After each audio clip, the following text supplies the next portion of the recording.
দীর্ঘ প্রতীক্ষার অবসান। অবশেষে West Bengal Council of Higher Secondary এডুকেশনের তরফ থেকে প্রকাশিত হয়ে গেল বিজ্ঞপ্তি। বিজ্ঞপ্তিটি কাদের জন্য? তোমরা যারা 2026 সালের উচ্চ মাধ্যমিক পরীক্ষার্থী, অর্থাৎ উচ্চ মাধ্যমিকের থার্ড সেমিস্টার পরীক্ষা দিয়েছ, তোমাদের রেজাল্ট সম্পর্কিত। তোমাদের রেজাল্ট কত তারিখ প্রকাশিত হবে, রেজাল্ট কটা থেকে তোমরা দেখতে পাবে, রেজাল্ট দেখতে কোন কোন ডকুমেন্ট লাগবে, রেজাল্ট কিভাবে দেখবে, তার পাশাপাশি তোমরা তোমাদের রেজাল্ট কবে হাতে পাবে, এই সম্পর্কে রয়েছে গুরুত্বপূর্ণ আলোচনা। তার সাথে সাথে তোমাদের আদেও গ্রেস নাম্বার এবছর দেওয়া হবে কিনা সেই সম্পর্কেও থাকছে কিন্তু মূল্যবান আপডেট। তাই অবশ্যই ভিডিওটি শেষ পর্যন্ত দেখো, আশা করি এই ভিডিওটি তোমার উপকারে আসবে। দেখো, West Bengal Council of Higher Secondary এডুকেশনের তরফ থেকে 29/10/2025 তারিখ একটি নোটিফিকেশন জারি হয়েছে। সেই নোটিফিকেশনে স্পষ্টতই বলা হচ্ছে যে উচ্চ মাধ্যমিক থার্ড সেমিস্টার পরীক্ষার্থীদের রেজাল্ট প্রকাশিত হতে চলেছে 31শে অক্টোবর 2025 তারিখ, মানে আগামীকাল 31 তারিখ তোমরা রেজাল্ট দেখতে পাবে। দুপুর 12:30 নাগাদ তোমাদের পর্ষদ সভাপতি কিন্তু প্রেস কনফারেন্স করবেন, মানে সাংবাদিক বৈঠক করবেন। সাংবাদিক বৈঠক করার পর দুপুর 2টো নাগাদ, অর্থাৎ 31শে অক্টোবর দুপুর 2টো নাগাদ তোমরা কিন্তু নিজেদের রেজাল্ট ওয়েবসাইটে চেক করে নিতে পারবে। ক্লিয়ার? তো এই সম্পর্কে একটি কথা বলে রাখি, প্রায় 6.5 লক্ষের উপর পরীক্ষার্থী এবছর উচ্চ মাধ্যমিক পরীক্ষা দিয়েছিল। 39 দিনের মাথায় কিন্তু তোমাদের রেজাল্ট প্রকাশিত হতে চলেছে। ঠিক আছে? কারণ তোমাদের 22 তারিখ লিখিত পরীক্ষা শেষ হয় আর রেজাল্ট প্রকাশিত হচ্ছে 31শে অক্টোবর। ক্লিয়ার?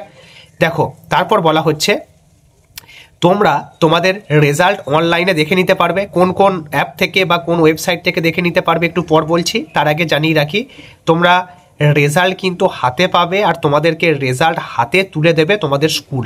ঠিক আছে? একটি রেজাল্ট কিন্তু তোমাদের হাতে তুলে দেওয়া হবে যে কোন সাবজেক্টে কত নাম্বার পেয়েছো তার উপর ভিত্তি করে। তো সেই রেজাল্ট কিন্তু স্কুল তাদের ওয়েবসাইটে গিয়ে ওয়েবসাইট থেকে ডাউনলোড করে তোমাদের হাতে তুলে দেবে এবং সেই রেজাল্টে স্কুলের সিল এবং স্কুলের প্রধান শিক্ষক মহাশয়ের স্বাক্ষর থাকবে, যেটা তোমার প্রমাণ যে তুমি থার্ড সেমিস্টার পরীক্ষা দিয়েছিলে, এত এত নাম্বার পেয়েছো। অরিজিনাল যে রেজাল্ট, সেই রেজাল্ট কিন্তু চতুর্থ সেমিস্টার পরীক্ষার পর পর্ষদের তরফ থেকে পাঠানো হবে। ঠিক আছে? সেই রেজাল্টে তোমার থার্ড সেমিস্টার এবং ফোর্থ সেমিস্টার দুটো সেমিস্টারে টোটাল যে নাম্বার, টোটাল তুমি কত নাম্বার পেলে সমস্ত কিছু কিন্তু উল্লেখ করা থাকবে। এই থার্ড সেমিস্টারের যে রেজাল্ট সেটা জাস্ট একটা প্রমাণ স্বরূপ তোমার কাছে রেখে দিতে হবে। ক্লিয়ার? দেখো, তারপর দেওয়া আছে কোন অ্যাপস এবং কোন তোমরা ওয়েবসাইটের রেজাল্ট দেখে নিতে পারবে। দেখো, বেশ কয়েকটি ওয়েবসাইট রয়েছে, 3খানা ওয়েবসাইট। একটা রয়েছে result.wb.gov.in, আরেকটি ওয়েবসাইট রয়েছে তোমার www.results.শিক্ষা, তারপর রয়েছে www.tvbangla.com। তো এই যে ওয়েবসাইটগুলো, এই ওয়েবসাইটে তোমরা কিন্তু রেজাল্ট দেখতে পাবে। তার মধ্যে আমি বলবো প্রথম যে দুটো ওয়েবসাইট রয়েছে, এই দুটি ওয়েবসাইট কিন্তু অত্যন্ত ফাস্ট বা দ্রুত তোমাদের রেজাল্ট দেখতে সাহায্য করবে। কিছু অ্যাপসও রয়েছে, তবে আমি অ্যাপসের দিকে যাচ্ছি না, কারণ অ্যাপসগুলো অত্যন্ত স্লো এবং অ্যাপস ডাউনলোড করে বেকার তোমার মোবাইলের স্টোরেজ বাড়িয়ে কোনো লাভ নেই।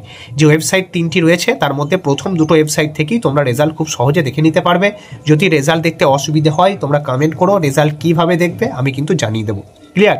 এবার আসছি মূল যে বিষয়, যেটা নিয়ে তোমরা সকলেই সংশয় আছো যে তোমাদের আদৌ গ্রেস নাম্বার দেওয়া হবে কিনা। দেখো, গ্রেস নাম্বার দেওয়া হবে কিনা সেই সম্পর্কে কোনো অফিসিয়াল নোটিফিকেশন নেই। আমায় যদি বলো যে স্যার কোথায় বলেছে পর্ষদ সভাপতি, কোথায় নোটিফিকেশন জারি হয়েছে আপনি দেখান, আমি দেখাতে পারবো না, কারণ কোনো নোটিফিকেশন কিন্তু গ্রেস নাম্বার সম্পর্কে জারি হয় না। যে সমস্ত শিক্ষক মহাশয়রা খাতা দেখেন তাদের কাছ থেকে জাস্ট একটু শোনা যায় বা সূত্র মারফত কিছু খবর কিন্তু পাওয়া যায়। তো সেখান থেকে জানা যাচ্ছে যে সমস্ত বিষয়গুলিতে তোমাদের বিতর্কের সৃষ্টি হয়েছিল সেই সাবজেক্টগুলিতে 1 কি 2 নাম্বার গ্রেস কিন্তু দেওয়া হতে পারে বা দেওয়া হয়েছে। এইটুকু আমি তোমাদের বলে রাখলাম। এবার কোন সাবজেক্টে দেওয়া হয়েছে, কোন সাবজেক্টে দেওয়া হবে না, এত কিছু আমি কিন্তু বলতে পারছি না। এইটুকু জানিয়ে রাখছি, যে বিষয়গুলো নিয়ে বিতর্কের সৃষ্টি হয়েছিল সেই বিষয়ে 1 থেকে 2 নাম্বার গ্রেস কিন্তু দেওয়া হচ্ছে এবং 1-2 নাম্বার দিয়ে ছাত্রছাত্রীদের, বেশ কিছু ছাত্রছাত্রীদের কিন্তু পাস করিয়ে দেওয়া হয়েছে। ক্লিয়ার? এইটুকু বলে রাখলাম। এ সম্পর্কে কোনো অফিসিয়াল বিজ্ঞপ্তি নেই। আগামীকাল তোমরা রেজাল্ট দেখতে পেলেই বুঝতে পারবে যে 1-2 গ্রেস দিয়েও কিন্তু অনেক ছাত্রছাত্রী পাস আউট হয়েছে। ক্লিয়ার হলো? আর একটি প্রশ্ন যেটা তোমাদের সকলের মনেই থাকে এবং তোমরা অনেকেই কিন্তু এই প্রশ্নটি জিজ্ঞেসও করেছিলে যে রেজাল্ট কবে হাতে পাবো। দেখো, তোমাদের 31 তারিখ রেজাল্ট কিন্তু প্রকাশিত হচ্ছে, তারপর দুদিন তোমরা স্কুলকে টাইম দেবে, 2-3 দিন পর স্কুল কিন্তু তোমাদের রেজাল্টগুলো প্রিন্ট আউট করে হেড স্যারের সিগনেচার করে স্ট্যাম্প মেরে তোমাদের হাতে তুলে দেবে। ঠিক আছে, 2 দিন কিন্তু সময় স্কুলকে দিতে হবে এই ক্ষেত্রে। ক্লিয়ার? আরেকটি কথা অনেকে জিজ্ঞেস করছিলে খাতা কাদের ক্যান্সেল হয়ে যাবে। দেখো, যদি তুমি খাতায় রোল নাম্বার বা রেজিস্ট্রেশন নাম্বার ভুল করে থাকো, বা উত্তরে গোল করতে গিয়ে হয়তো গোলটি একটু বাইরে চলে গেছে, বা কোনো কারণবশত গোলটি সম্পূর্ণ হয়নি, একটু ফাঁক ছিল, সেই ক্ষেত্রে খাতা ক্যান্সেল হচ্ছে না। ঠিক আছে, অনেকে ওএমআরে দাগ পড়ে গেছে, তাতেও কিন্তু খাতা ক্যান্সেল হচ্ছে না, ম্যানুয়ালি তোমাদের খাতা কিন্তু চেক করে দেখা হয়েছে। কিন্তু তোমরা ওএমআরে গোল করেছো, তারপর সেটা কেটে দিয়েছো পেনে করে, সেই ক্ষেত্রে কিন্তু নাম্বার তোমায় দেওয়া হবে না। ক্লিয়ার? তো এই ছিল তোমাদের মূল্যবান তথ্য বা আপডেট। আশা করছি সকলের রেজাল্ট ভালো হবে, সকলে ভালো করে পরীক্ষা দিয়েছো।